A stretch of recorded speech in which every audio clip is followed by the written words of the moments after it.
Season 7 live അപ്ഡേഷനിലേക്ക് എല്ലാവർക്കും സ്വാഗതം. അങ്ങനെ മണി ടാസ്കിൽ ഏറ്റവും വലിയ എമൗണ്ട് ആയിട്ടുള്ള 4 ലക്ഷം രൂപയുടെ ഒരു ടാസ്ക് നടന്നിരിക്കുകയാണ്. 20,000 വെച്ച് 20 കെട്ടുകളായിട്ട് ഒരു കാറിനുള്ളിൽ ഒളിപ്പിച്ച നിലയിലാണ് പൈസ വെച്ചിരിക്കുന്നത്. ഈ ഒരു ഗെയിമിൽ ഒരു സമയം ഇമ്പോർട്ടൻ്റ് ആണ്. അതുകൊണ്ട് തന്നെ കൃത്യസമയത്ത് തിരിച്ചു വന്നില്ല എങ്കിൽ അവർ ഔട്ടാവും എന്നുള്ള ഒരു ടാസ്ക് തന്നെയാണ്.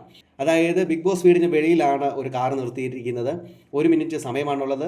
അതിലേക്ക് സെലക്ട് ചെയ്യപ്പെട്ട അക്ബർ, ആദില, അതോടൊപ്പം തന്നെ അനുമോൾ, ഇവർ 3 പേരുമാണ് ഈ ഒരു ചലഞ്ച് ഏറ്റെടുത്ത് മുന്നോട്ട് വന്നത്.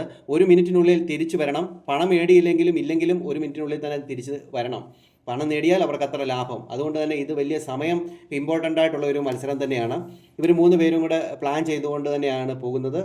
സമയം കൗണ്ട് ചെയ്യാമെന്ന് അക്ബറും അതോടൊപ്പം തന്നെ അനുമോൾ കേൾക്കുന്നു. എന്നിട്ട് ഓടിപ്പോകുന്നു. ഓടിപ്പോയതിന് ശേഷം കാറിൻ്റെ ഉള്ളിൽ നിന്ന് ഏറ്റവും കൂടുതൽ പൈസ എടുത്തത് അനുമോളാണ്. അനുമോൾ 7 കെട്ട് എടുത്തിട്ടുണ്ട്. 1,40,000 രൂപയാണ് അനുമോൾ എടുത്തത്. ആദില 20,000 ഒരു കെട്ടാണ് എടുത്തത്. അതോടൊപ്പം തന്നെ അക്ബർ 20,000 3 കെട്ട് എടുത്തു. 60,000 രൂപ എടുത്തിട്ടുണ്ട്. അങ്ങനെ ടോട്ടൽ 2,20,000 രൂപയാണ് ഇവർ 3 പേരും കൂടെ എടുത്തിരിക്കുന്നത്. ഇനി 3 പേരും കൂടി ഈക്വലായിട്ട് ഡിവൈഡ് ചെയ്യും എന്നുള്ള കാര്യമാണ് അവർ പറഞ്ഞു വെച്ചിരിക്കുന്നത്. എന്തായാലും അവർ 3 പേരും കൃത്യസമയത്ത് തന്നെ അവർ വീടിൻ്റെ ഉള്ളിലേക്ക് കയറാനായിട്ട് അവർക്ക് പറ്റി എന്നുള്ളത് ഒരു സന്തോഷം നൽകുന്ന ഒരു കാര്യം തന്നെയാണ്.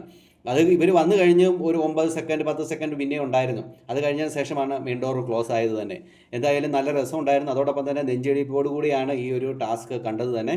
എന്തായാലും ഈ പറയുന്ന 3 പേർക്കും ഈ ഒരു മത്സരത്തിൽ നല്ലപോലെ കളിക്കാനായിട്ട് പറ്റിയത് തന്നെ വളരെയധികം സന്തോഷം നൽകുന്ന ഒരു കാര്യം തന്നെയാണ്. അതല്ലാതെ പല ന്യൂസുകളൊക്കെ വന്നിരുന്നു. അനുമോൾ പുറത്തു പോയി അങ്ങനെ ഇങ്ങനെ എന്നൊക്കെ പറഞ്ഞുകൊണ്ട് പല വാർത്തകളും വന്നിരുന്നു. ഇപ്പോൾ അതിനെല്ലാം കൂടെ ഒരു മറുപടി എന്ന വണ്ണമാണ് ഇപ്പോൾ ഈ ലൈവിൽ ഇത് കാര്യം നടന്നിരിക്കുന്നത്. കൂടുതൽ ബിഗ് ബോസ് ലൈവ് അപ്ഡേഷനായി ഈ ചാനൽ സബ്സ്ക്രൈബ് ചെയ്യാൻ മറക്കരുത്.